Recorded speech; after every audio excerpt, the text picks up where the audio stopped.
My name is Nahka Moin. On behalf of the STR Division, I welcome all of you to our today's session. This is part of our meta theory series that we have recently started based on the feedback that we received from the division members. So we appreciate not only your participation in these sessions, but your very, very active engagement in terms of giving us feedback and promoting what we do. We're looking forward to another very exciting and engaging session with respect to attention-based view. And those of you who have joined us before, you know, we've already covered behavioral strategy and real options in our previous sessions in February and March.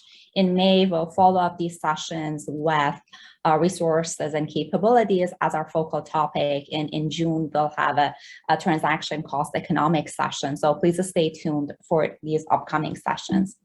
We're thrilled today to benefit from the expertise and insights of scholars who have devoted their research and time to attention-based view. So that's been where all their attention has been. Rhee from University of California, Irvine has kindly agreed to moderate and host a session, and Dutt, JP Eggers, Ocasio, and Richard Whittington will lead the discussions and insight. I let Luke introduce our esteemed panelists in a couple of minutes and set the tone for the session accordingly. But we know that attention-based view, like many other theories, has a lot to offer to strategy, and probably our 1 hour and 30 minutes will not do justice to all the insights that can emerge. So we would like to actually start with a quick poll of the participants to see what is it that's bringing you to our today's session here, and what would be useful so that we can then build on the collective knowledge of everybody in the session. For folks who are watching the session after the fact, the questions are asking about the relationship between attention-based view and the attendees. Attention-based view as my primary research area is one of the options.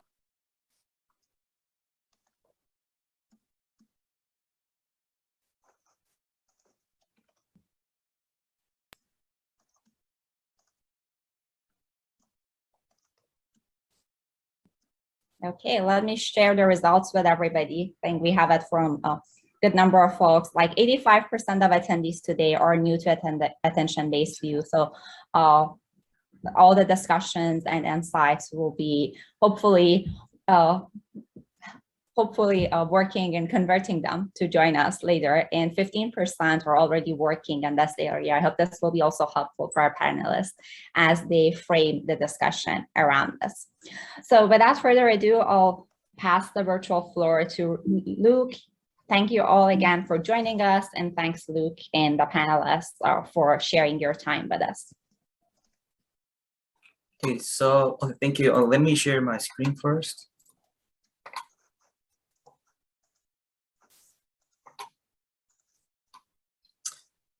So can you see my screen?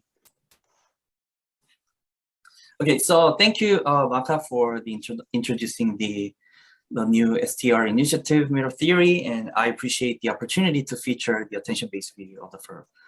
First of all, I'd like to start by saying that it's my honor to moderate this session. The theory that we are going to dedicate today is attention-based view. And as well, the why we care about this theory. So as human beings, we know that we are all limited in our attention capacity, and we intuitively understand such limited nature of attention has huge implications for our life. For example, this is my own example, and I talk to my wife every few hours. So using the terminology from social networks research, and I form a very strong tie with her, but I often do not remember what she told me during the conversation. So put another way, so I often do not pay attention to the communication with her because of other stuff that occupy my consciousness, so which makes her get mad and ultimately influences our dinner menu, and we can plan broadly the peace of the family. So it's a very important implication for my life and my family. So if people are no less affected by their attentional capacity, boundary rationality in the context of organizations, then they are in other settings like family, then the notion of attention will still have huge implications for people in organizations and organizations per se. And also the organizations provide idiosyncratic circumstances which may require nuanced understanding for the relevance of attention in organizations. So the attention-based view, ABV, has been shown to serve as a powerful theoretical framework. And as shown in the number of people who attend the session and then the number of the survey polls. So we are very eager to learn more. So that's why we create a platform to discuss the past, current, and future of the ABV. So here's a quick agenda for today. So we are very fortunate to have 4 leading scholars in strategy and organizations research with the Nell, JP, and Richard, and in the order of their presentations. So the father of the ABV, Willie Ocasio, who published the original paper in 1997, he will just provide a broad overview about the attention-based view as well as his own opinion.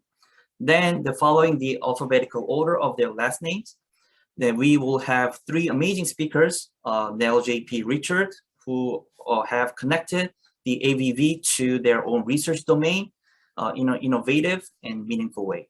So in terms of the schedule, so we will start with each panel presentation for up to 12 minutes, and which is followed by 1 broad question that I have here, and we'll ask all the panelists. And between panel presentations, then I will take 1 question for the purpose of clarification. But I hold the rest of the questions until all the panel presentations are done. And to conclude, we will open the floor to questions from the audience for the remaining time. So, okay, so without talking too much, now then I would like to welcome our first speaker, Willie Ocasio. Okay, thank you. Thank you so much. Let's see if I can share my screen.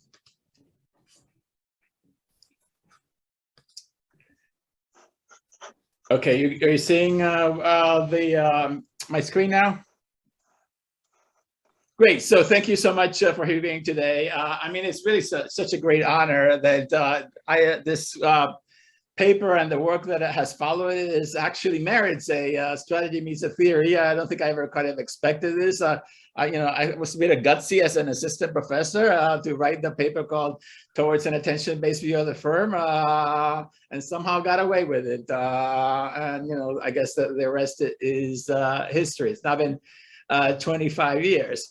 Now, I just wanted to kind of start with a kind of a quote from the Presidential Daily Brief of August 16th. Really, excuse me, if I interrupt, is that okay? I think we're seeing the preview on your side, not on the presentation mode. Okay, that's not what I wanted. Let's see.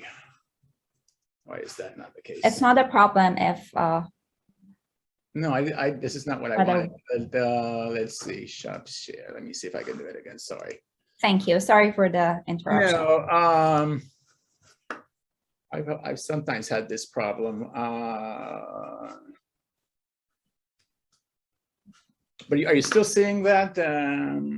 Yes. Okay. Yeah, Willie, if you hit the swap displays in the upper left of the screen you're looking at right now, you can just change which is on which one. The left side upper panel. Yes. Okay. Yeah, that one. Yeah. Okay, great. Sorry. Yes. Okay. I'm never very good at this. I haven't been teaching, and I should know this. Anyway, now you got the right thing, right? Yes. Hello? Okay. So I'm showing this kind of. This is the copy of the Presidential Daily Brief of August 6, 2001.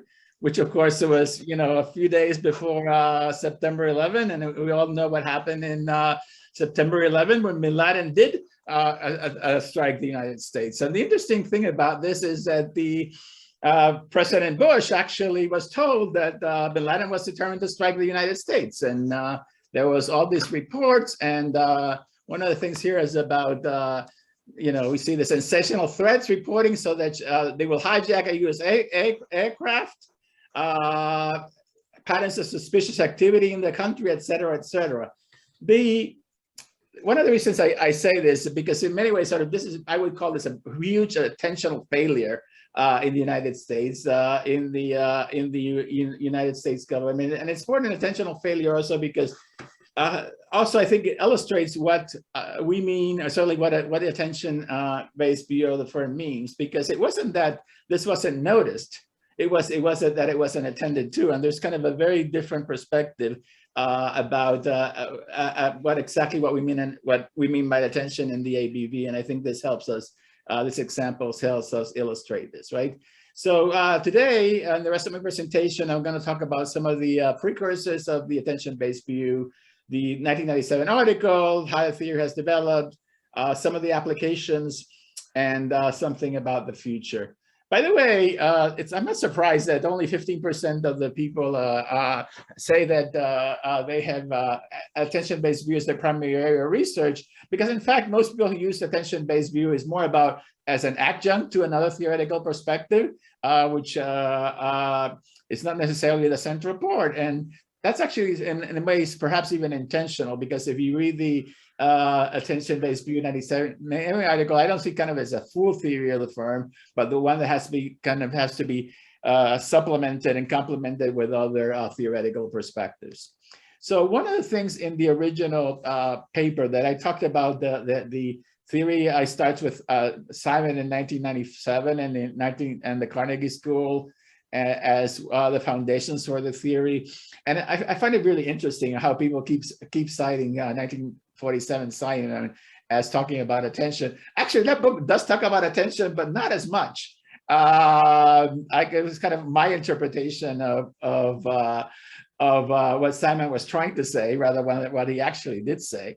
If you really want to understand where my ideas really came from, I actually suggest you read March and Olson 1976, which is the Ambiguity and Choice in Organization book, which is a way to talk more generalizing the garbage can model of decision making. For those of you who know the garbage can model, it's about problems, solutions, participants, and decision opportunities coming up in this unorganized anarchy. Anything goes is basically the idea. Solutions are looking for problems to solve. Participants are busy.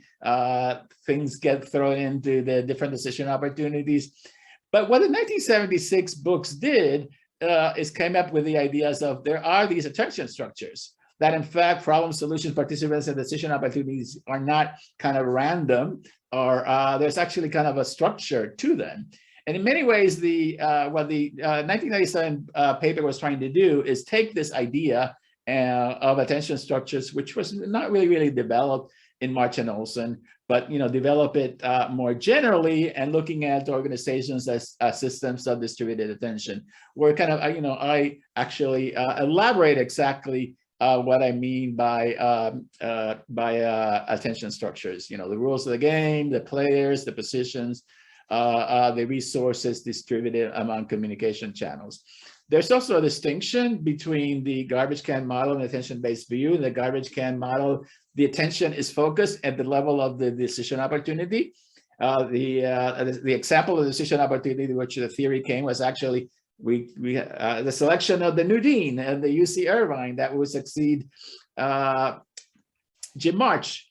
But in fact, the way that I developed the attention-based view was not focusing on the decision opportunity, but the particular channels of communication. A particular example of the channel of communication was both the briefing, the written briefing of the presidential briefing report that I showed you, but also the actual communications that happened where President Bush was talking to his advisors about the national security issues and how much they attended to or not the threat of Osama bin Laden.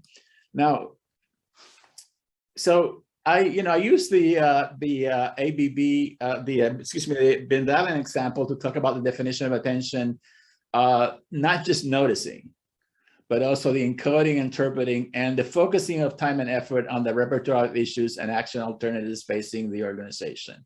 They did notice there was an issue, but in the case of the Bush administration at the time, they didn't really kind of interpret it as something important. They certainly didn't focus their time and effort on that. And it was not perceived. There were so many other issues and some other activities they were considering that was not the most important one for them. And of course, you know what happened. So I think this is important to understand what exactly we're meaning by attention on the ABB. In the 97 paper, I also talk about, the principles of attention, focus of attention, which is precisely about the sustained selective attention being limited in organization. The second two are not necessarily as understood as well. Situated attention. By the situation, I literally mean a particular time and place. So what the situation, for instance, in that briefing room where the presidential report was being, that was a particular communication channel that occurred in a particular time and place. The attention that's happened, was happening in that particular place was very different. So think about a situation in a very concrete way. And the structural distribution of attention is, of course, there's, millions, thousands of things going on, and different people are paying attention to different things. And we think about an organization as a system of distributed attention. Now, another interesting thing about the paper is that the paper that you originally write and the paper that gets published is not the same thing. So there was actually in the original paper actually 5 principles of the attention-based view, 2 much more cognitive, really about what the cognitive processes, the schemas, the enactment that structure attention. It was basically Jim March meets Carl Weick, and one of the reviewers said, "Well, Carl Weick and Jim March are talking about 2 very different things. So why don't you drop the Carl Weick attention sense-making enactment story?" Which I did because I wanted to get the papers published. But I think this is important to note because later on I talk about the attentional perspective is central to the understanding attention in organizations. Now, I'm not going to go through this slide very in detail because it'll take me a lot of time and we don't have it. But I push it, I show it because, in fact, when we talk about the attention-based view of the firm, it really has developed over time. And so I think to really understand the theory, you have to not just understand the 1997 paper in SMJ, which is really focusing on explaining a specific strategic move or decision, the kind of this more expansive notion that I developed, a lot of it with John Joseph in our studies of General Electric and with some other contributors also.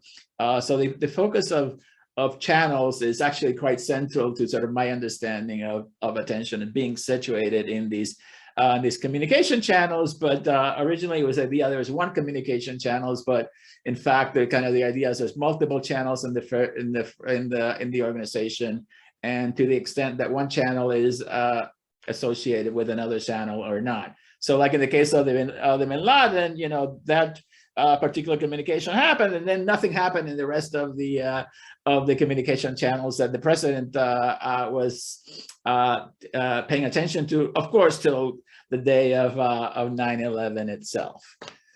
So another important paper that I think where the theory in a way shifted in a particular way was the 2011 paper in Org Science. So the attention-based view was originally a notion that their particular attention is driven by particular schemas, particular goals that focus attention in the organization by different players, by the rules of the game. This is what cognitive psychologists call top-down attention. Now, there's a difference between top-down attention and bottom-up attention, which is the characteristics of the stimuli. Now, this wording that I've used has created this enormous source of confusion, because I think a lot of people interpret as top-down as being the attention of the CEO and bottom-up the attention of the people that work for the CEO or people lower up in the organization. And that certainly was not my intention. I think the paper does not say that, but I can see recently why there's a confusion there. So the top down is, we have a particular perspective that we bring into a particular situation. One of the reasons that President Bush did not pay attention to the particular notion of Bin Laden they didn't understand terrorism. They think about we really have to think about countries as the sources of terrorists, not a particular terrorist group. So their top-down model of what drives what dangers to the United States did not allow for understanding the particular stimuli that they were presenting, the particular stimuli being, in this particular case, the presidential briefing report. So in that case, the top-down attention was stronger than the stimuli, and they ignored the stimuli, right? A little bit like the classic story about the gorilla that is ignored in the story about attention. The other thing that happened in 2011 paper sort of shift from kind of what I would call that attentional control to attentional engagement, which I've now been emphasizing a lot more, where attention is not just at the level of individual, but at the level of interactions among individuals. And here is where kind of my subsequent work on communication and the importance of attention as a communicative process, in addition to a cognitive one. So this notion of attentional engagement is critical. Now, I'm also not going to go on the slides, but I think the way that the attention-based views has been used is more about incorporating into multiple different other areas of research within strategic management. And I think, you know, this is one of the ways the theory has been successful, precisely because of its multiple applications. I think what's going to happen in the rest of the day is Nell and JP and Richard are going to, talk about, their respective areas of interest. One of the things also, and Richard may also talk about this also, is, like the studies that I did about attention was really about the multi-business firm, kind of having GE as a model. But the world is changing in a very different way. The traditional Chandlerian model of the organization is no longer as prevalent. And there's a lot of changes that are happening, moving beyond shareholder to stakeholders, digital transformation, business model innovations, what I call agile bureaucracy. So I think this is a lot of opportunities now to rethink about what the environments of strategy, business models, technology, et cetera, and how these are kind of opportunities for studying attention in a very different way.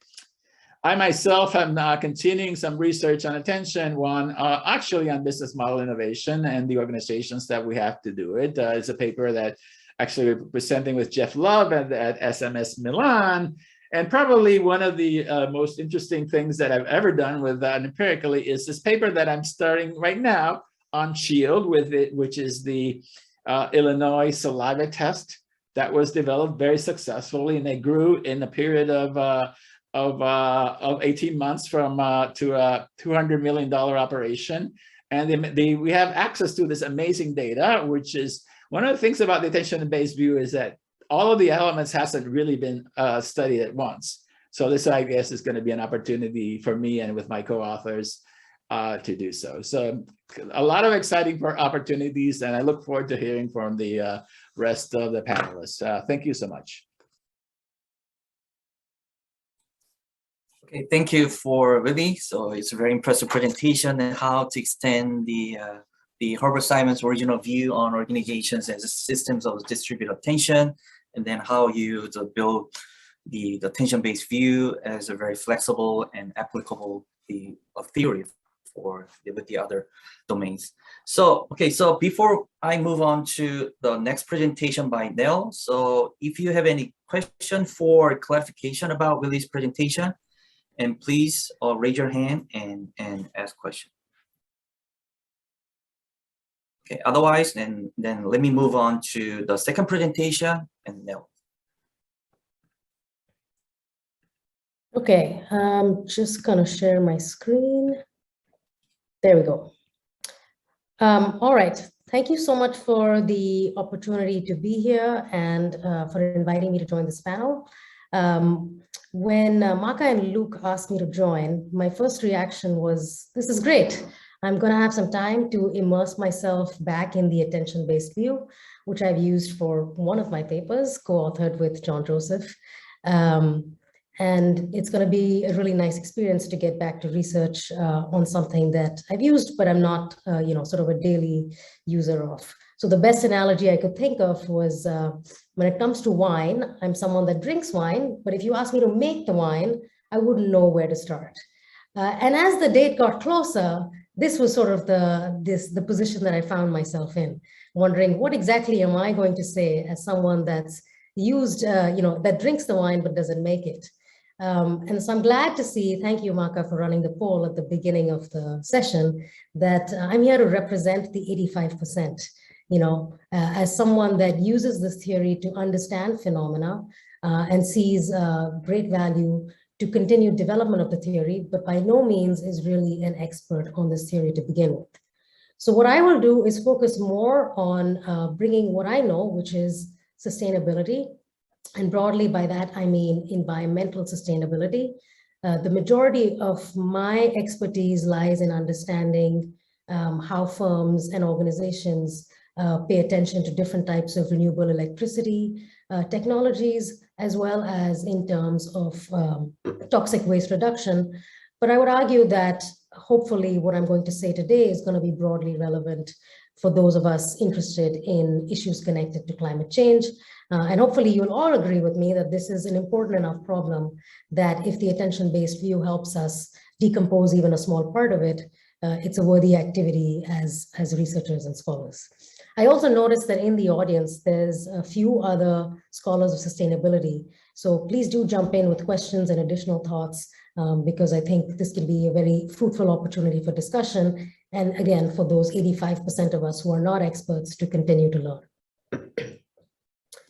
So by and large, I started by doing a quick review of the work linking the attention-based view to issues of environmental sustainability. And the starting point here is for my work with John Joseph, where we look at how uncertainty, which is a critical feature of issues of sustainability, affects how firms pay attention to this issue. We are, of course, not the first to have pointed this out.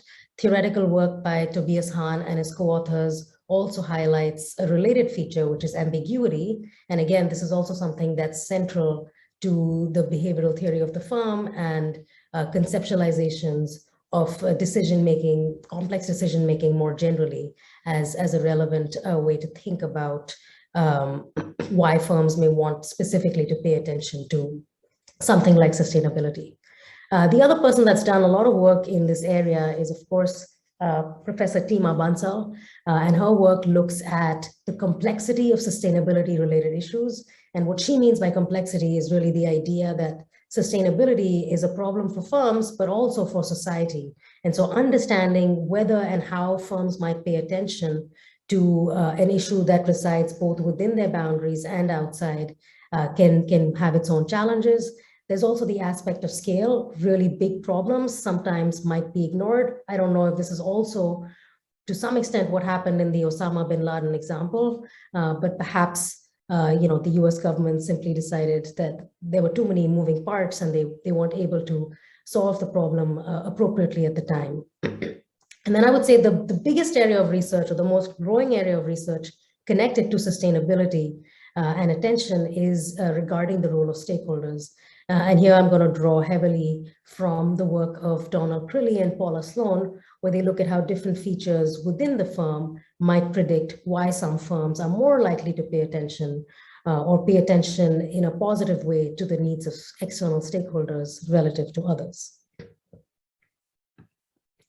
So if I was going to sort of draw a common theme across this research, what I would highlight is that this work on sustainability reinforces the point that the challenges related to climate change or environmental improvement is a difficult problem for firms. And this difficulty might be operationalized as complexity, as uncertainty, as ambiguity, so on and so forth. But by and large, this problem is really difficult to solve. And as a result, there may be heterogeneity in the attention that firms dedicate to this challenge, and then furthermore, the actions that they take thereafter. And also, sorry to interrupt. Are we supposed to see? Are we supposed to see the slides? Because I mean, what I can see is like the introductory slide. I've been scrolling, so no. I mean, okay, not for us. Okay. Thank you. Thank you. No, thank you for the interruption. Let me try again. So, Willie, you're not the only one that's having trouble with technology.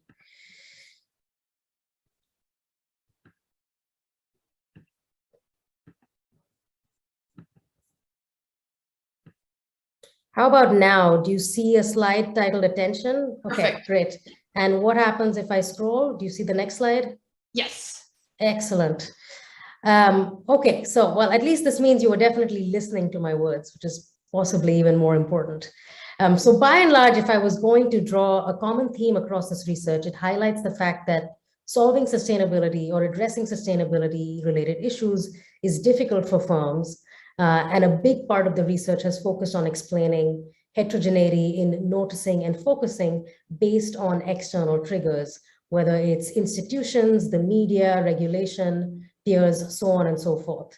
I suspect some of this has to do simply with research design issues, as scholars were looking for something exogenous that's going to create heterogeneity in the actions of firms. There's less work specific to the sustainability realm focusing as much on heterogeneity within the internal structures of firms, although often we see the complementarity between external triggers and internal triggers. So in terms of sort of future areas of growth specific to understanding this phenomena, what I come across repeatedly in my interviews with managers is that there are very strong differences in terms of internal preferences for sustainability. I've done a lot of interviews regarding the renewable electricity industry, and this difference is reinforced repeatedly. Tima Bansal's done some work looking at adoption of ISO 14000 standards. You know, this is her old work. Now the standard is widespread, but at the time of early adoption, again, the fact that there are these differences in internal preferences came across very repeatedly. And so a simple way of thinking about these differences might be that in some cases, firms view sustainability as an opportunity, in other cases, more as a threat. And another way to think about this challenge is that perhaps external stimuli trigger the initial noticing of sustainability-related issues, but then there remains quite a bit of heterogeneity in the extent of focusing and subsequent action. And this has to do with internal structures, internal preferences within the firm. So this is something that I think deserves further attention, and the attention-based view as a theory can help those of us interested in these types of phenomena to decompose it further. On the external side, by and large, we've tried to look at attentional heterogeneity at the organizational level. But again, if we take the work of these sustainability scholars seriously, a big part of the challenge with respect to responding to something like climate change is that the problem resides not only within the firm, but at a level above the organization.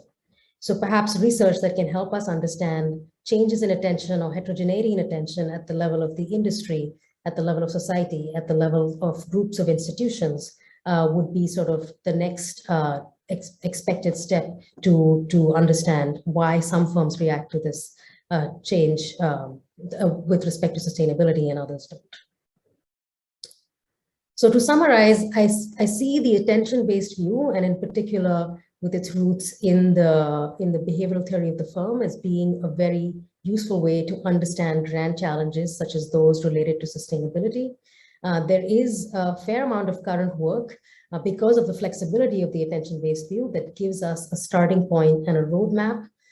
Future work that I think would be very interesting on this type of phenomenon would be decomposing further the internal preferences for sustainability, as well as looking externally at changes and the development of attention to sustainability at the supra-organizational level.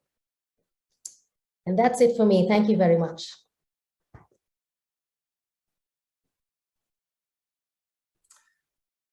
Okay, so thank you for the interesting presentation, Nell. And yeah, so I was very intriguing to hear you saying that you use the theory to understand phenomenon, and I understand why you see sustainability from the attention perspective, because sustainability may be agenda that may be victimized by the other mainstream agendas attracting managerial organizational attention. So in that sense, people may find it difficult to intuitively pay attention to sustainability, such that the role of attention may be important to implement the sustainability as an agenda. So well, likewise, well, let me just take one question for clarification about Nell's presentation. If not, then we move on to JP.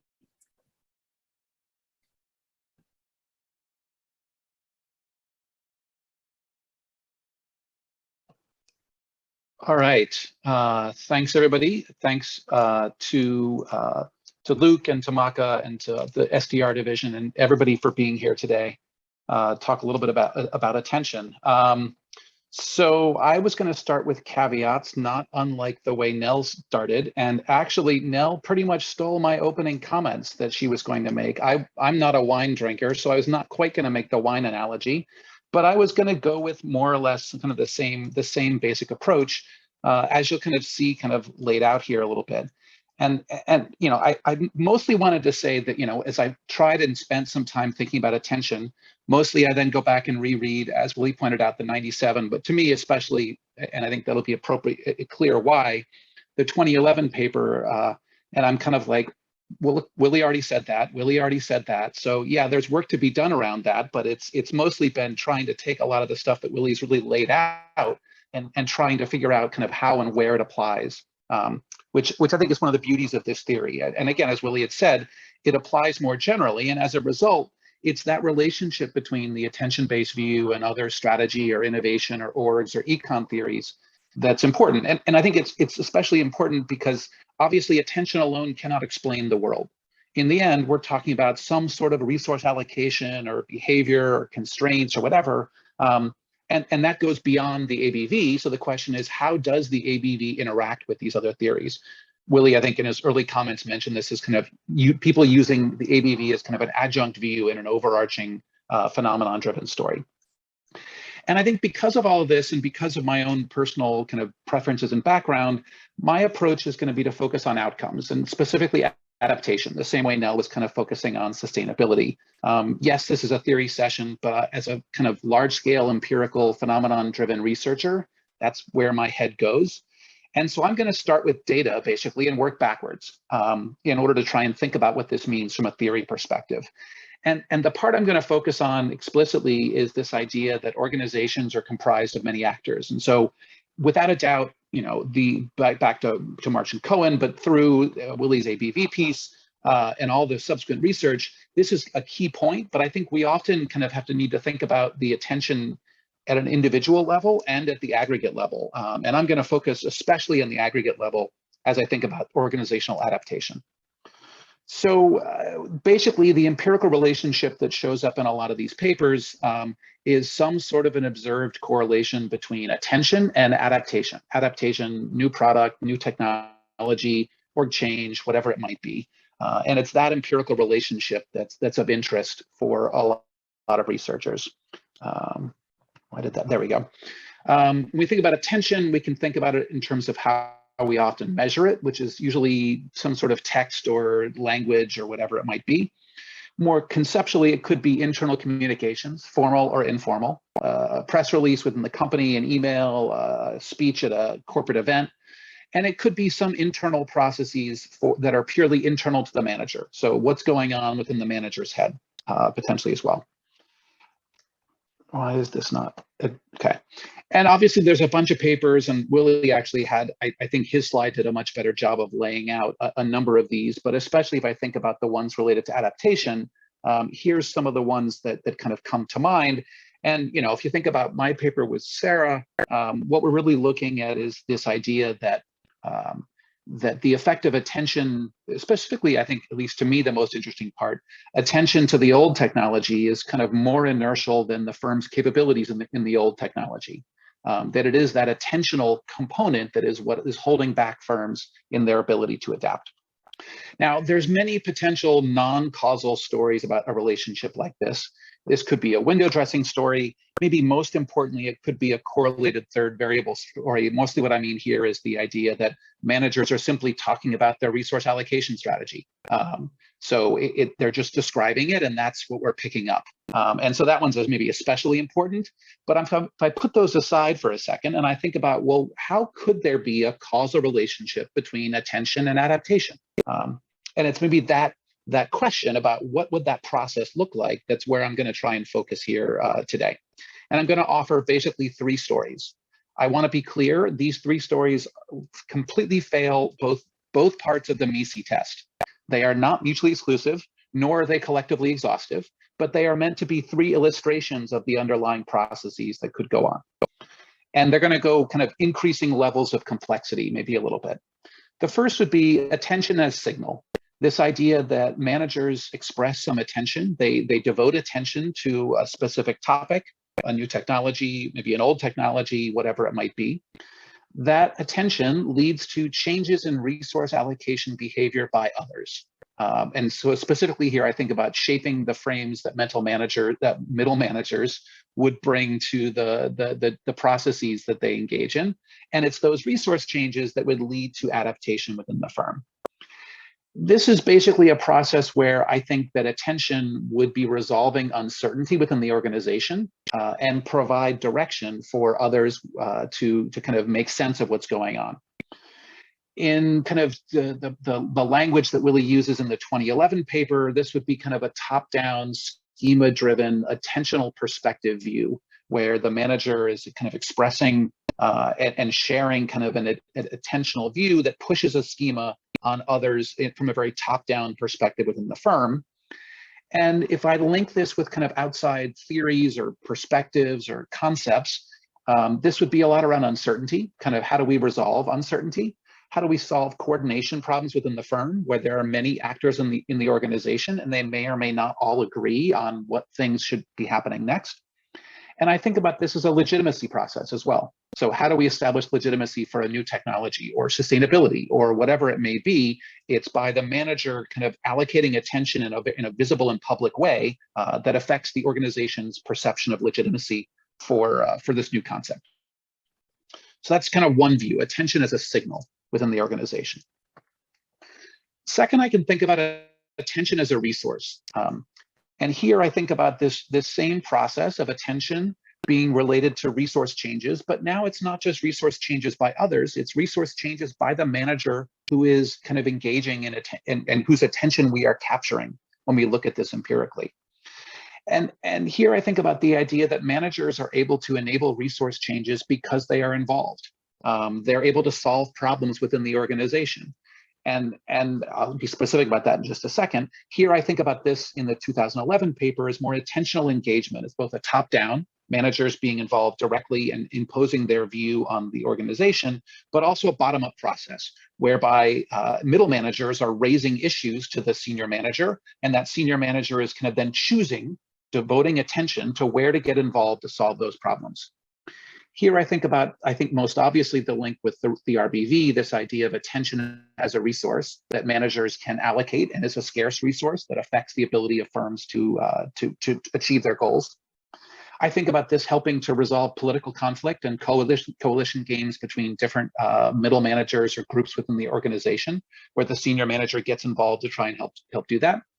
And the problem-solving perspective, which gets back very much, now we're back to the garbage can model, right? We're back to kind of how is it that organizations seek to solve problems, but this idea that senior managers allocate their attention in ways that actually affects the way that problems get solved within the organization by being brought into solving those types of issues. And so here I can imagine the back and forth between discussions of terrorism before 9/11 to the extent that the president allocates attention towards that issue, then the CIA and FBI come back with, well, what are we going to do about this? And we need you to be involved directly to help us solve those problems. The third type really I think about as being, I would call it attention as learning. And here this more complicated perspective kind of says that managers allocate attention. That's going to lead to, and very much back to the language that Willie was using before, not just about noticing, but also coding, interpreting, and kind of assimilating information. That allocation of attention is going to affect what new information is being encoded and is being brought into the firm. That's going to affect the mental model that managers possess.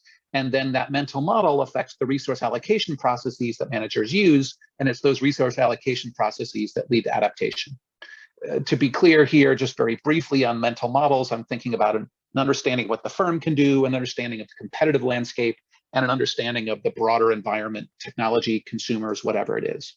But here it's that process of, well, there's lots of feedback. There's tons of information out there around any person or firm, and managers have to decide which of those pieces of feedback or new information they're going to allocate attention to in a way that allows that information to come inside the firm, to come inside the manager, and become updated into their broader mental model. And of course, that mental model itself will then shape the attentional processes for the manager, because effectively the mental model affects all decision making, including the decisions on the allocation of attention. Here, this I think about a process of awareness and interpretation, of encoding information. In terms of the 2011, I think this is kind of all the different types that Willie kind of lays out there, especially bottom-up kind of stimulus-driven, this kind of new information, but the schema is being imposed over that stimulus in a way that affects kind of what makes it through the filter back into the organization and into the manager. And here, I think this links to the broader kind of scope of behavioral theory, very much a cognition perspective around mental models, a learning perspective around updating, a feedback perspective on what new information is available there, and as well as to some extent this capabilities-based story around how do managers understand what the firm can and can't do. Yeah. Okay, so what? So what do I hope I'm getting out of kind of taking this approach of kind of working backwards from this observed empirical relationship? Again, attention is its own theoretical perspective, but as Willie said, it's not a theory of the firm, and as a result, it must relate to other theories and concepts in terms of how we create change within the organization. Second, in multi-person organizations, which kind of by definition really is what an organization is, there's multiple ways that attention can link to outcomes. And this is important for the language Willie was using, this system of distributed attention. So what is that system of distributed attention, as well as how does it relate to distributed responsibilities that exist within an organization? And these three different, maybe more potential, have different underlying assumptions of boundary conditions. They're going to have different relationships to other theories. It's also going to mean there's different roadblocks and challenges or enablers, different conditions under which attention as a signal may come through cleanly, but attention as learning could be messy potentially. And this is going to have different implications for things like hiring, what kind of managers you're going to want to have, the way you would communicate strategically. And so trying to be clearer on these different underlying processes is helpful.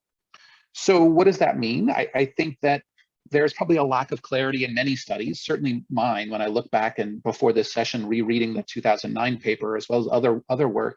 I think we can all be better served by being clearer on what is that link that we're talking about. And I think it provides an opportunity for us to further articulate and test and provide evidence on those processes. Of course, as I said, the challenge is I think all of them are actually happening and more. And so I don't think we're in a situation where we're going to be able to discriminate between attention as a signal versus attention as a resource, but thinking better about how those three and again, other processes might interrelate may lead us to kind of new ideas and new perspectives on kind of the multi-actor way in which systems of distributed attention lead to change in the organization. And that's what I got.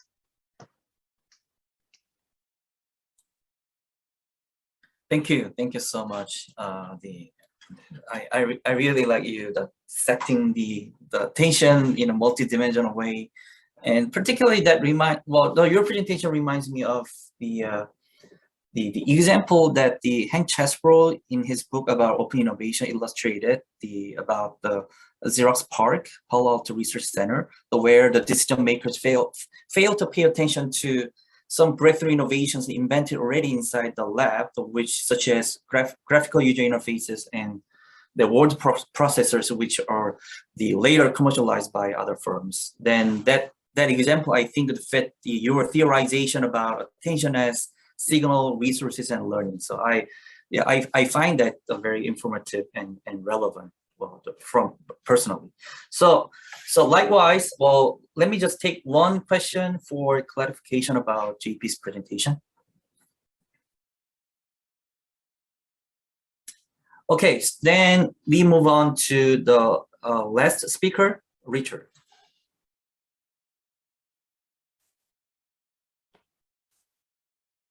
Hi there, everybody. Can everyone see in a moment, I hope? Yeah, you've got it. Yes, all good. And let's see whether I'm any better than anybody else at moving slides forwards. Yeah, that move. Great, thank you, JP. Well, JP, thank you for that presentation, because I'm going to have to admit that I'm stealing the introduction and opening remarks that Nell stole from you with a caveat. Two caveats, I think. Firstly, yes, definitely the attention-based view is an adjunct to my own perspective, which has been a more practice-oriented approach to strategy. And the other caveat is I'm a latecomer to ABV, in the sense that I discovered it through what Willie referred to as one of his last papers. That is Willie's paper with Tomi Laamanen and Eero Vaara. And I'm going to touch on the implications of that, where they develop what one might consider a more interactive and dynamic perspective on the social engagement, the social interactions of people around the strategy process. So as a latecomer, I've only really got deeply into this paper by Tomi, Eero and Willie in 2018, the SMJ paper. And as an adjunct, I'm taking it through a strategy as practice lens to an extent. And what I'm asking here is that what are the implications of, to use Willie's terms earlier, of the post-Chandlerian firm? Alfred Chandler, some of you will remember, not many will perhaps, made a big thing about the separation of strategy from operations. And in that sense, Alfred Chandler defined strategy as an elite sport,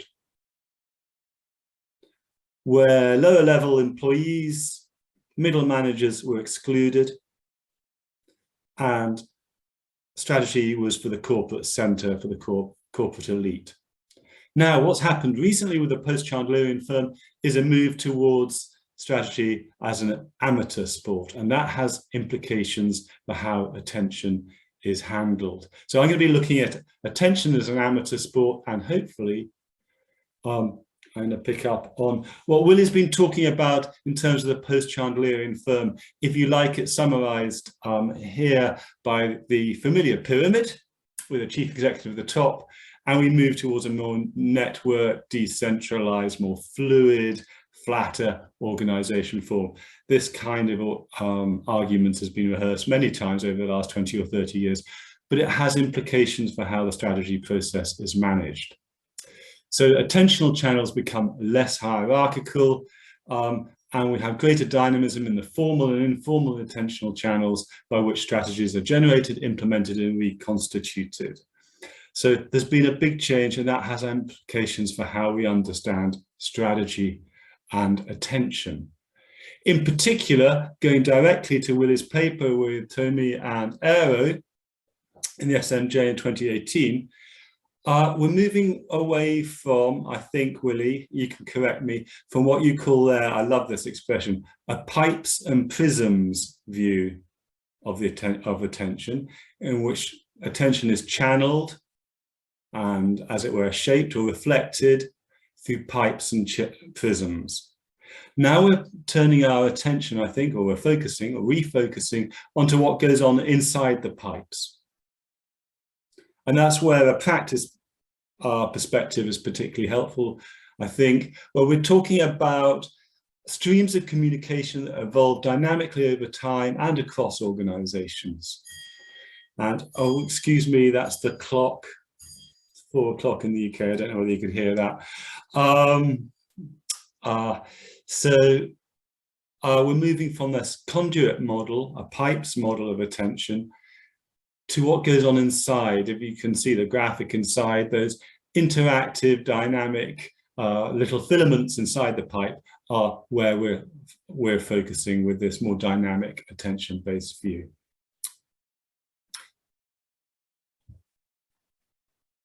So we're in amateur time, I'd argue, in this post-Chandlerian process. We are including many more people in the strategy process and being more transparent about it. In other words, strategy is moving from a closed elite process, an exclusive process, to an open, inclusive, and if you like, amateurish process, where employees are being sucked into something which is unfamiliar to them, something for which they're not prepared and for which they may not have the skills. So in that sense, as strategy moves from closed, Chandlerian, to open or more open, somewhat post-Chandlerian, we have more pipes going in more directions, ups and downs, sideways, and so on and so forth. There's less routine or structure in those pipes. They're relatively novel, and they may be ad hoc. They may be used occasionally. So Willie mentioned his work on General Electric.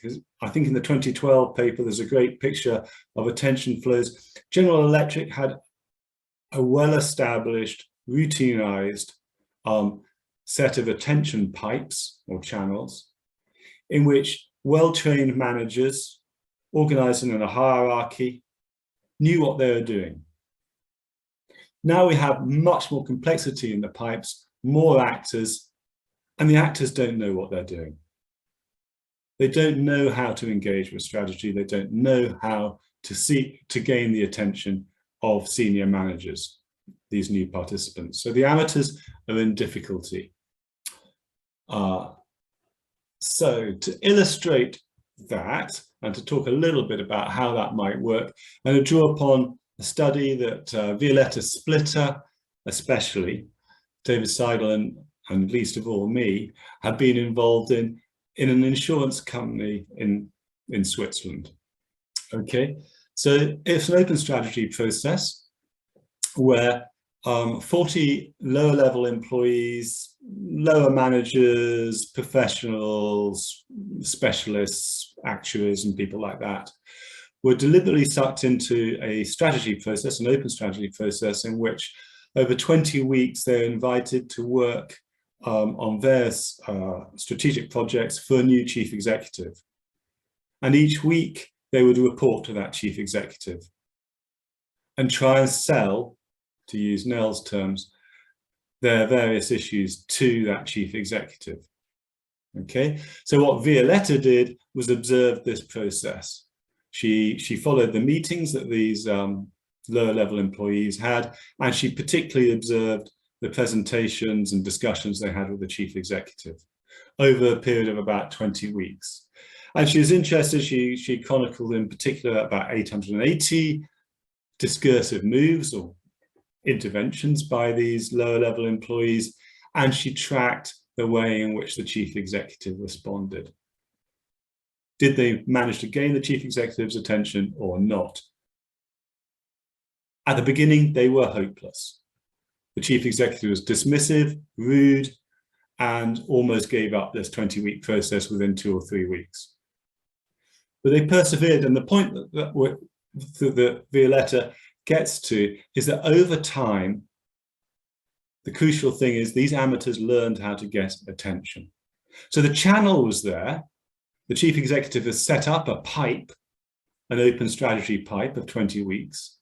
But what was going on inside was initially ineffective because the participants were not the well-educated, smooth, familiar executives of General Electric, but a bunch of lower level employees. They learned how to gain attention. So what we see broadly is over the 20 weeks, we categorize into 4 practices. Initially, employees relied on what we call mirroring and localizing practices. Mirroring, just reflecting what the chief executive said, trying to curry favor. Localizing was being too much lower level issues. And gradually they began to integrate what they knew as lower level employees with what the chief executive was concerned. And over time they learned.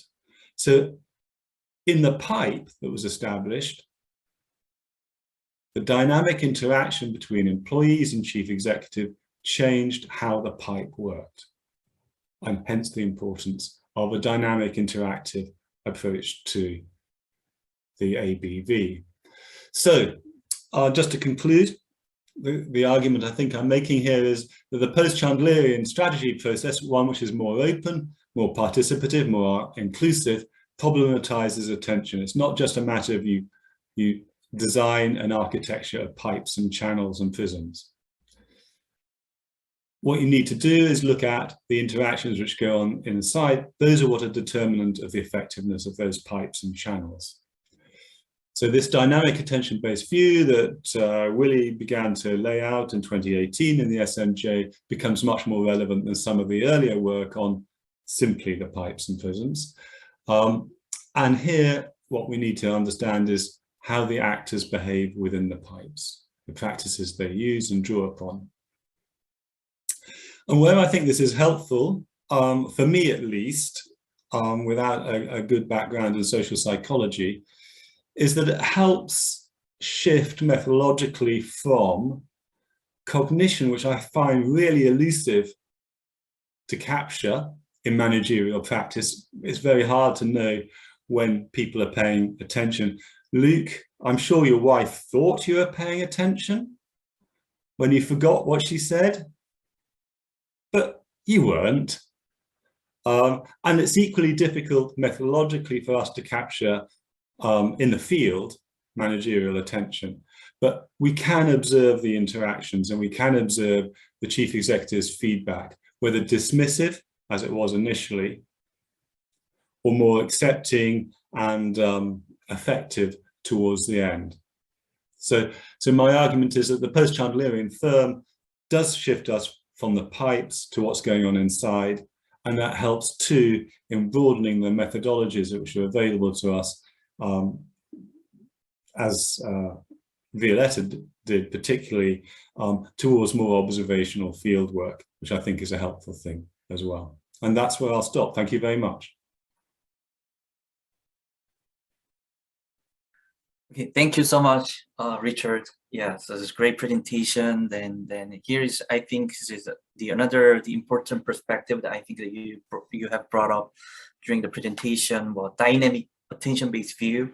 So yeah, I think the literature may have assumed the attention as a static construct, as a snapshot, but I think you highlight, then we need to go beyond that and then consider some dynamic, the interaction that may change over time in terms of attention allocation and interactions between employees and CEOs.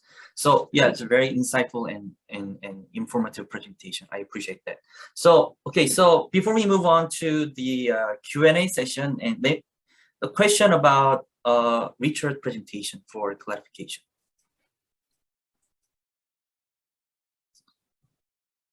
Okay, then let me move on to the Q&A. So from now on, we open the floor to the question. Before I take questions from the audience, let me open up for the Q&A by asking one broad question.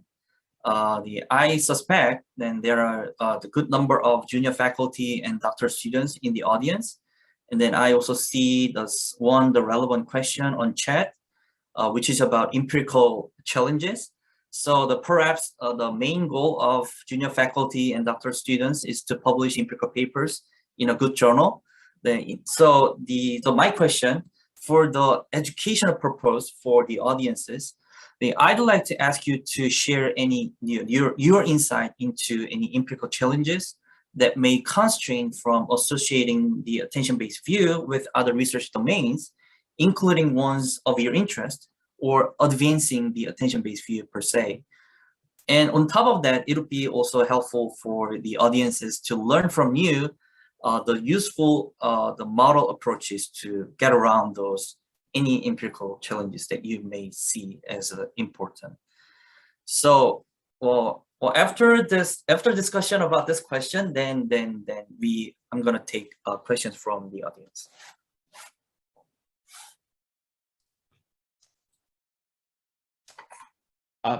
I'm going to start. You know, one of the things that, first of all, it reminds me when you talk about empirics, when I was being, my tenure case was being interviewed at the University of Illinois, my new job, the senior executive dean looks at my papers. You're really a theorist, aren't you, right? Which I think is true. So I kind of focus more on the theory aspect than the empirical part. That being said, you know, one of the things about the 2018 paper is that in a way it kind of shifts the focus from attention as a cognitive process to a communicative one, which I think is really interesting from an empirical point of view, because what was before seen as a bug of a lot of the empirical research is being where you're talking about text, you're not really looking at what's happening within the brains of people. Well, in fact, what's really important about attention at the organizational level is the communications that happen within and between channels, and actually focusing on the communications, and which you can actually record and study, more quantitative with respect to kind of text analysis, or more qualitative, like in the work that Richard is talking about, is actually kind of, I think, where actually our work should be done. And rather than be apologetic about the use of communication or text, it was that, well, actually that's where attention, not at the level of the individual brain, but at the level of the organization resides. Now, you know, which types of communications are important, I think are more valid, and not just, you know, symbolic. For instance, one thing that people are using now a lot is, you know, the quarterly earnings reports of the CEOs, where actually, in a sense, there's kind of some legal issues about, well, they can't exactly saying things that are not true, because that makes them susceptible to basically their shareholders. There's a really interesting paper in 2021 by Elkland and Manor, which anybody who wants to look at quantifying attention, they actually come up with this validated vocabulary of looking at the particular terms, different kind of categories of attention. I would certainly encourage you to look at that paper as a way to kind of, they've done a very nice job of measuring attention.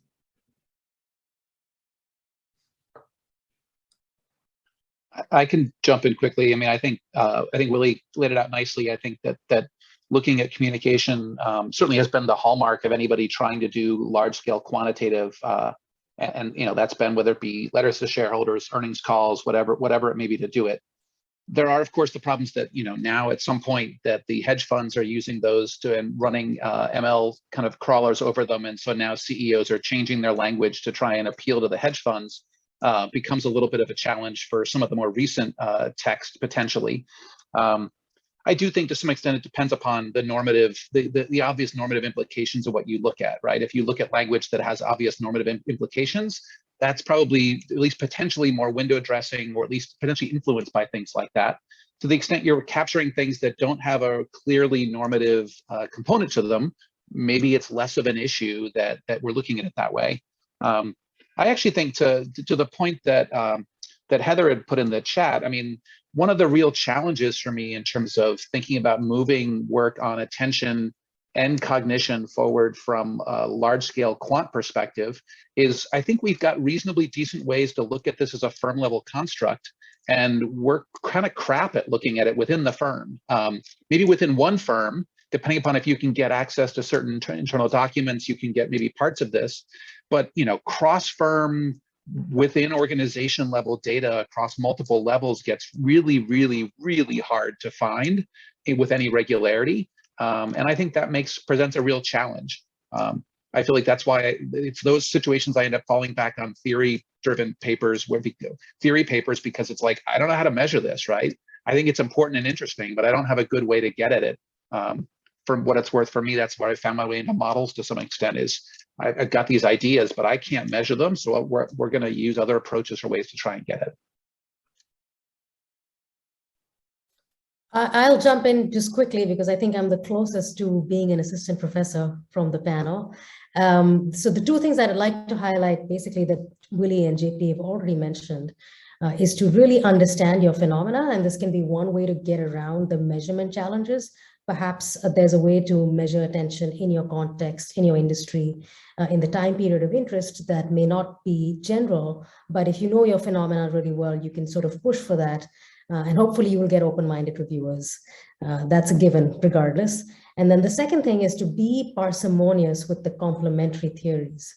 So the nice thing about attention is that it gives you a lot of flexibility, but you need to be careful about complementing the attention-based view with other theories that have similar sort of starting condition assumptions.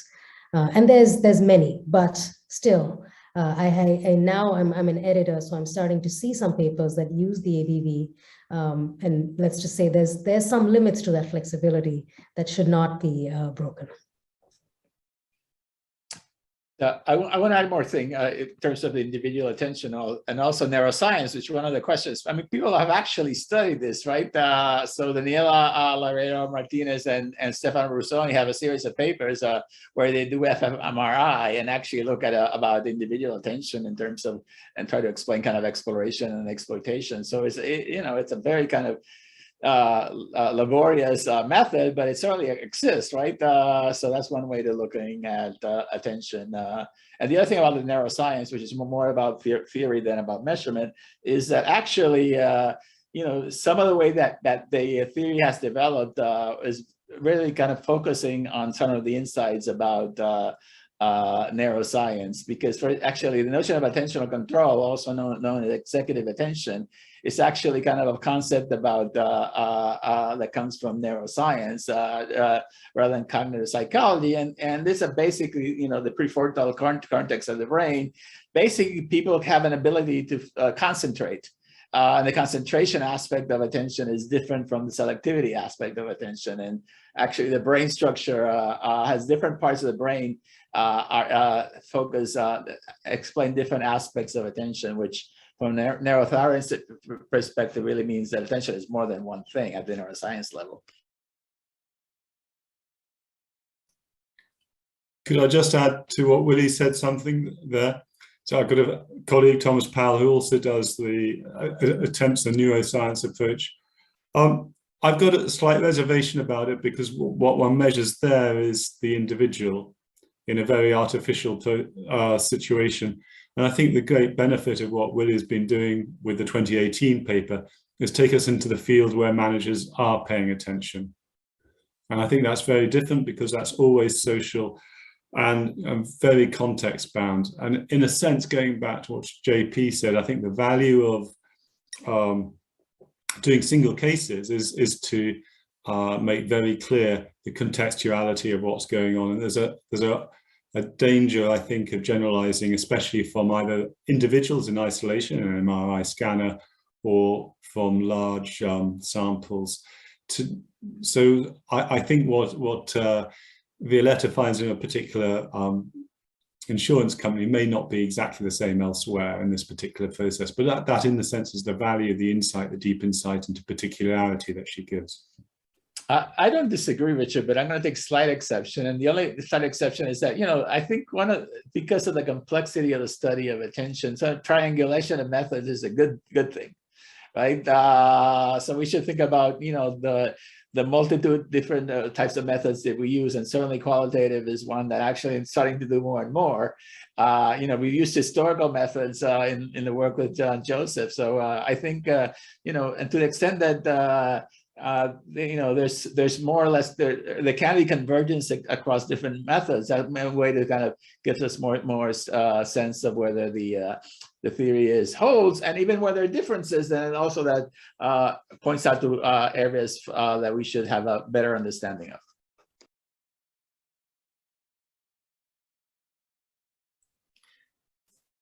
Okay, so thank you. Then I think we have covered a few of the questions that are posted on chat, and the neuroscience thing and empirical measure thing. And here is one question by Murad, or maybe specific to JP's presentation.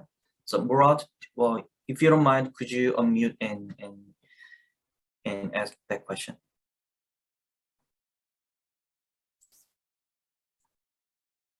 Or I can just repeat. Also, JP's attention flow figure seems similar to Hambrick-Mason's upper echelon figure.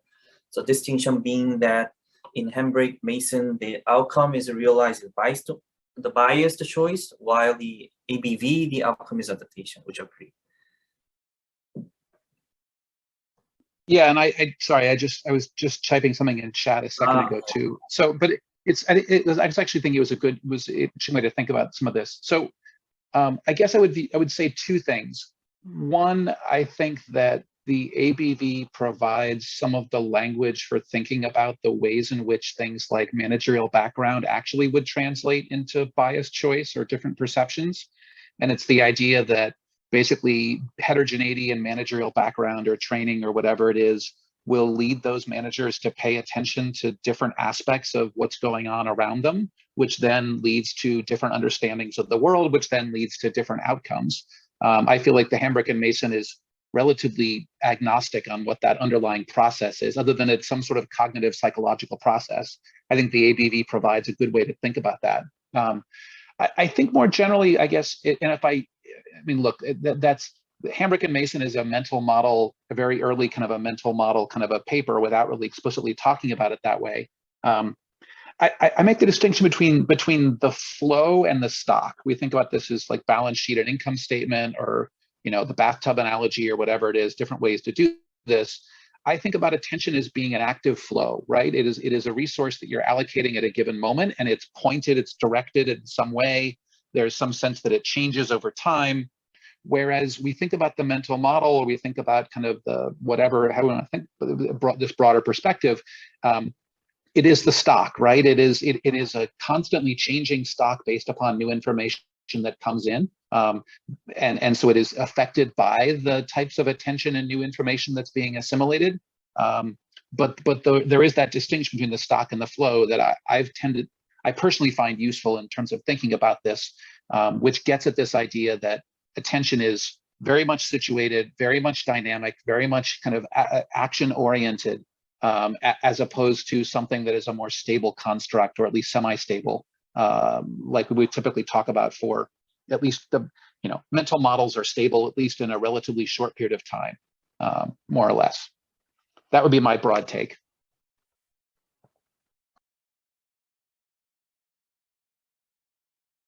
Okay, thank you. I will add something to the also. It's interesting that in functional backgrounds, there's an original paper in 1958 by Dearborn and Simon about functional backgrounds, and they talked about it. They call it selective perception, but they could have called it selective attention, right?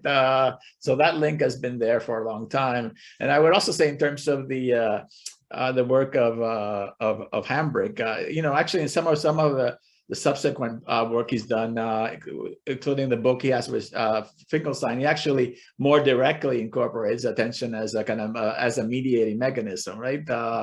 And obviously, there's also the paper with Cho and Hambrick in 2006. So I think, in the original formulation of that theory wasn't there, but they certainly have moved more in that direction.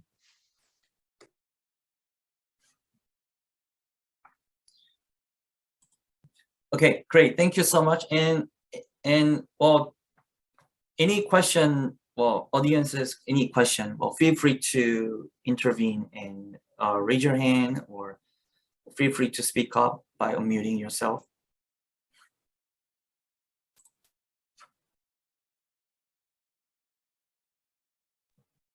I would actually love to have the question that Tagi's put in the chat discussed at least a little bit here. Sorry, I know Philip just put up his hand as well, but the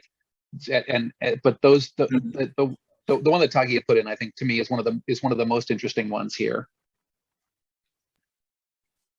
So I can take a first stab, because I think my answer will be pretty short. Would you like me to repeat the question, or do you want to do that first, Luke? Oh, okay. So yeah, so antecedents of attention. Okay, so could you share your insight about that? In general, yeah, no strict format about this. Yeah, now please, yeah, feel free to. So I'll speak, going back to my presentation relevant to issues of sustainability. I won't speak in general because we have the expert in the room on that, and so I'm sure Willie can jump in.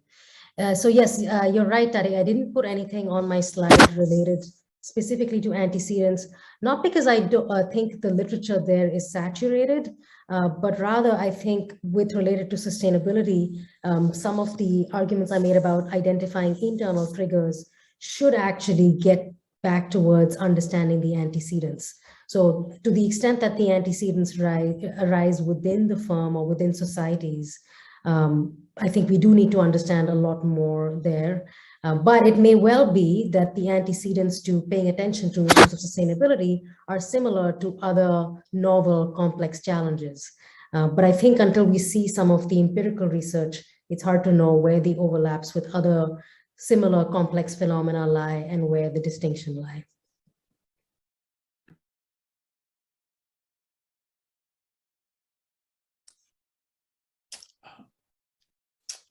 My work with Patricia Thornton on institutional logics actually made the case that institutional logics are, in a sense, antecedents of attention at a very, very macro level, which is, quite similar to Nell's point, right?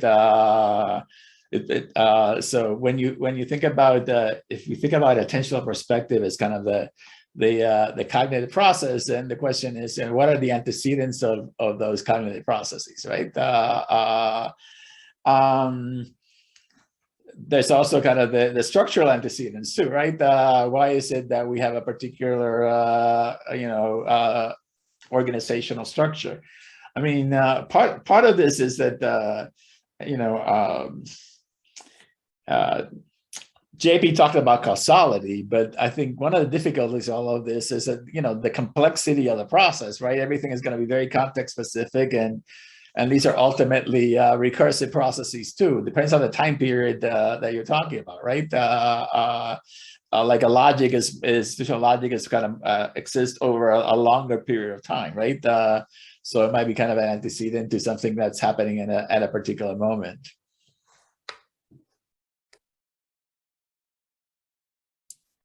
I think Willie's comments there very much kind of mirror my thoughts on this. One of the reasons I think I don't think the literature is remotely saturated on the side of the antecedents of attention. Certainly certainly from a large scale empirical perspective, there's relatively few papers that I can think of that have, for example, basically run regressions with attention as a dependent variable, just to kind of put it in specific terms. I think part of it, and I think a large part of it, is that the minute you start doing that, it kind of brings to the fore the endogenous mess that a lot of this is. I think we should revel in that endogenous mess. Like, that's what's interesting about this kind of questions and these phenomenons.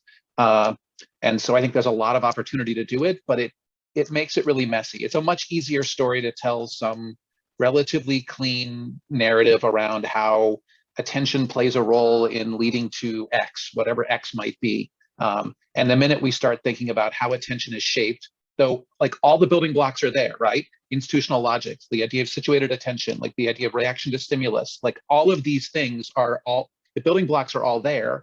And I think the theories behind it would be there. I just don't know that I don't think we've embraced it nearly enough from an empirical point of view, to me, which is why I like the question.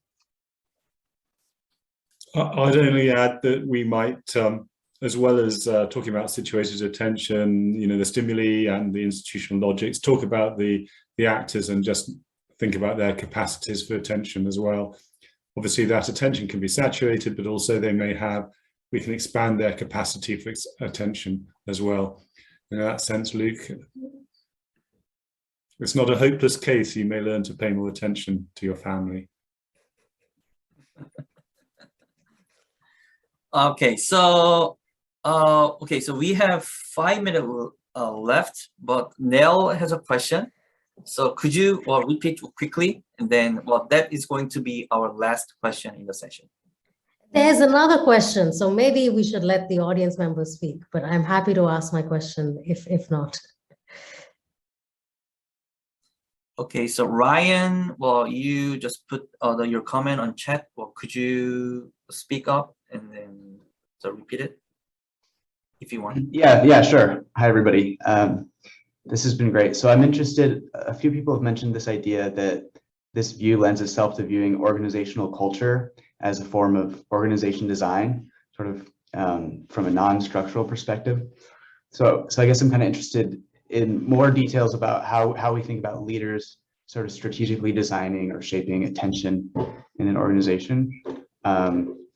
Just would love to go deeper with that if anyone has thoughts. Thank you. Can I go? I think that's really important because attention channels, structures, architecture is the chief executive, the senior manager's prerogative to a large extent. The study that Violetta did, she was observing a chief executive, a new chief executive who deliberately wanted to completely rip up the old strategy process and start afresh. So yeah, I think it's really important. I'm going to modify my earlier worries about the limits of pipes. That chief executive thought the pipes really mattered. I think we'd only say that what goes on in the pipes matters too. So yeah, they redesign those structures, and that's part of the culture too.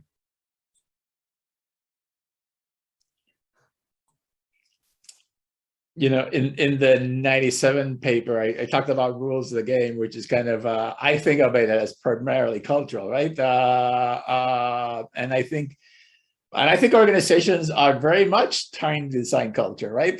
Precisely for the reasons that Richard is talking about, right? Because it's really much more kind of a bottom-up process.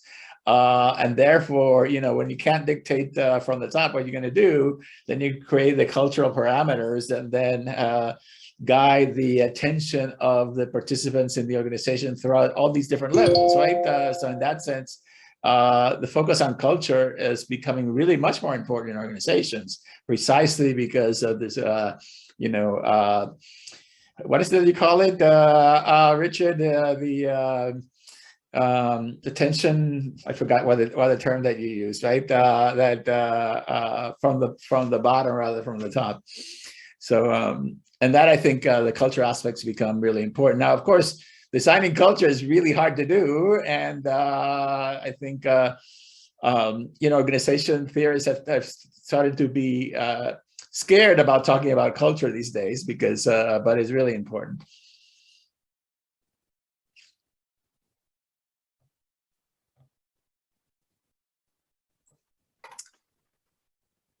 JP, you have, yeah, go ahead. I was just going to say, I mean, I think it's a great question. I think as Willie said, obviously designing culture is, I mean, I talk about it in my classes as maybe the hardest thing to do in an organization. So it's, you know, it's a real challenge.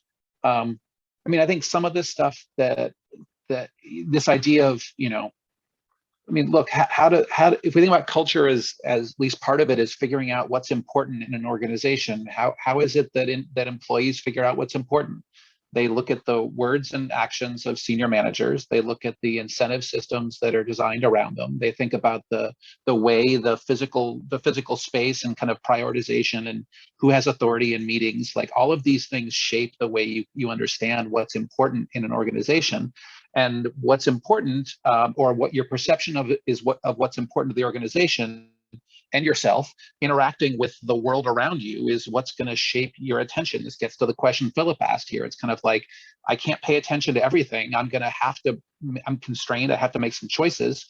What are the signposts I'm going to use to help me figure out what are the right things or the most appropriate things for me to focus my attention on? Some of them are external. You know, this is an outlier. This is a weird situation. I need to pay attention to it. Some of them are internal. This is an important thing that my organization has shown me through multiple channels is an important place. And if I have spare cycles I can spend, like that's where I'm gonna allocate them to some extent. I don't know. That's at least the way I would think about it. But like I think to your point, Ryan, that's a very thin starting point of an answer. There's a lot more to be done around that. A lot of opportunity. Thank you, everyone. Okay, thank you for the great question, Ryan, and all the insightful answers by panels. So let me conclude the session. So the time is up, so we run out of time. And so I'd like to thank all the panelists who share a variety of insights around the attention-based view. I think we cover lots of interesting, important aspects like the culture and antecedent and empirical challenges. and integration with other domains like neuroscience during the Q&A session. So hopefully audiences, you find the session today inspiring, and hopefully you are more motivated to engage with this attention-based view. So if you want to revisit this session, or recorded video of the session will be available in a few days on STR YouTube channel. Then we will send the link via listserv as soon as it becomes available. So thank you all for coming to and making the session productive.